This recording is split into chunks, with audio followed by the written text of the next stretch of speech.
Today, we delve into the topic of building permits as the lack of home affordability has become a widely discussed issue in the media. The shortfall in new single-family home permits and multifamily permits and construction inflames the current housing crisis. By turning to building permits, we uncovered the data highlighting the significant underdevelopment in the housing market as of 2023. Rather than warn of a housing bubble that might or might not be forming, instead, we'll focus on the facts that are readily available today. Join me as I showcase the data with graphs that demonstrate the formation of this issue and the reality of what we're facing. Whether or not you have plans to move, this information is crucial for you to make informed decisions about your future as it affects both home values and rental rates.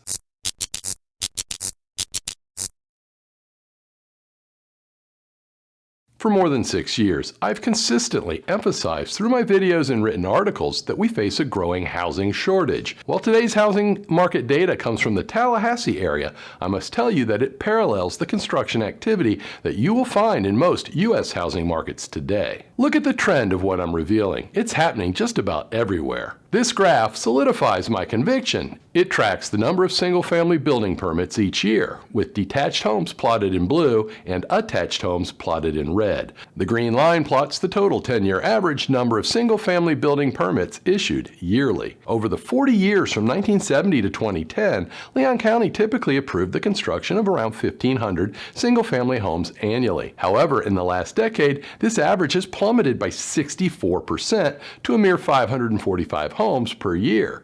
This significant drop in production would not pose such a problem if an increase in multifamily homes offset it. Sadly, as depicted in the following graph, that's not the case. If you're a long-term subscriber, then you know I often evaluate the new construction market because it has a major impact on the affordability of homes. If you're not a subscriber, please subscribe now so that you get all my new content when it is fresh.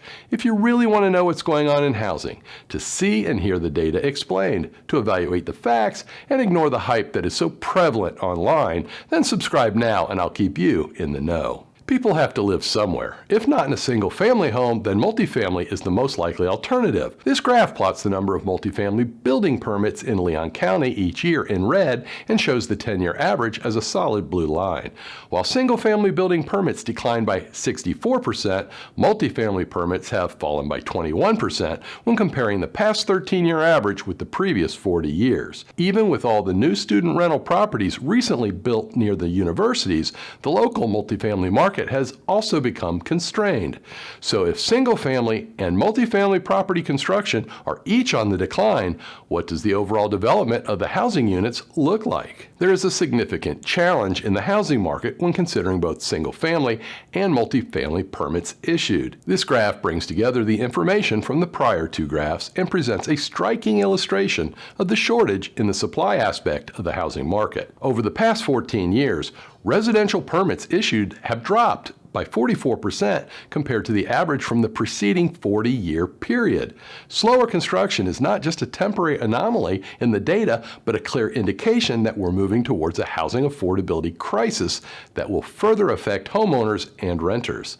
We're not permitting or building enough new shelter to keep up with our growing population in the U.S., and our next graph shows the extent of the impact on home values for both new and used homes. This graph displays the alarming transformation in the average price per square foot for both new and existing homes.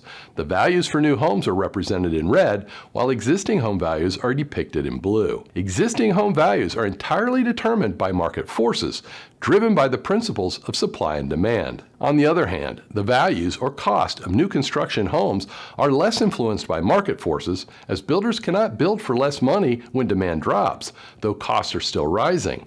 If consumers are unwilling or unable to pay the cost of a newly built home, then builders will cease construction. The considerable decrease in new home construction over the last 15 years has had a noticeable and substantial impact on the values of existing homes. With an insufficient housing supply to meet the demands of our growing population, the values of existing homes have been rapidly increasing. Over the past 8 years, existing home values have increased at an average yearly rate of 7.4%, while new home values have risen at a yearly rate of 4.5%. This caused both values to converge slightly.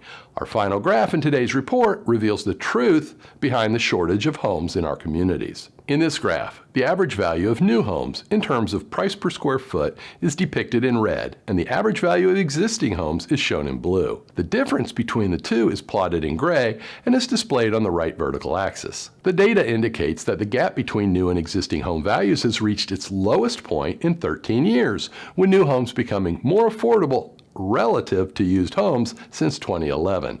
In the past, the difference between new and existing home values was less than 10%, which is a stark contrast to the present day where the cost of new construction has risen significantly due to factors such as increased construction costs, supply chain disruptions, labor shortages, minimum wage hikes, and a limited supply of affordable land. This has resulted in housing scarcity, leading to the rapid appreciation of existing homes. The current market conditions differ from the housing bubble of 2006, when abundance of speculators flooded the market, leading to a supply surplus. Today, most homes for sale are from homeowners who are moving, rather than from home builders. When mortgage interest rates doubled last year, the demand for homes tumbled. Unfortunately, the supply of homes for sale has not started to rebound, as new construction is not filling the void.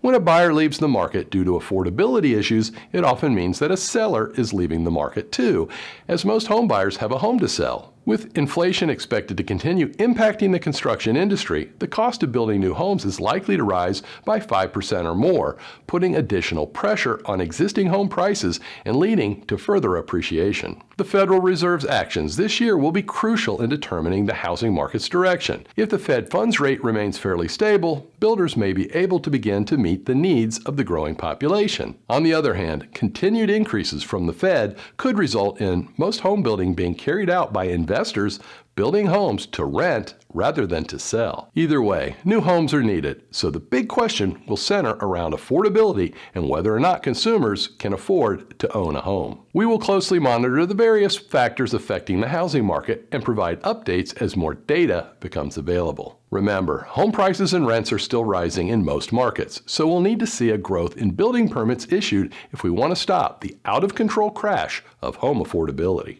If you want more insight in today's housing market, you can view my most recent U.S. housing market update by clicking on the box on the left side of the screen. I promise to continue to deliver facts, not hype, about the U.S. housing market.